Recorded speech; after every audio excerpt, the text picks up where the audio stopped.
આજે મૂળ તો 4 દિવસ था आम तो 16 तारीखनी आ घटना घटी थी अने आ जे कोई आवा व्यक्ति होय एनो कोई धर्म होतो नथी बरोबर। अने कोई मारू तो एवुं कहेवानुं छे के कोईने आरे झगड़ो करता पहेला तमे विचार करो के आपणे कई दिशामां जई रह्या छीए। कोई घरनो एक संतान होय अने आवी रीतनुं थाय। आजे अमे 4 दिवसथी आ घटना साथे डेट थयुं तो अने अमे साथे हता। अमे केटલું दुख व्यक्त कर्युं छे એ અમને ખબર છે। એટલે આજે અમે અહીંયા શાંતિપૂર્ણ એની જે વિધિ કરવાની છે આગળ કરવાના છીએ અમે।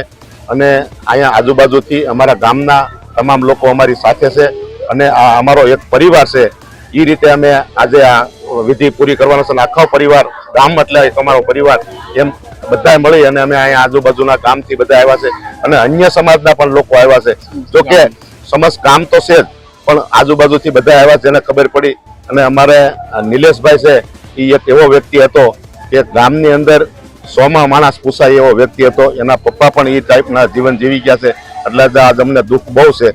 પણ હવે જે કુદરતે અને જે આ લોકો નિરાધમોને ખબર નહોતી કે આ શું કરી રહ્યા છે તે લોકોને તો આપણે શું કહી શકીએ। પણ અમે અમારી સરકારી વ્યવસ્થા જે થાય એને સજા થાય તે બધું અમે કરી લીધું છે।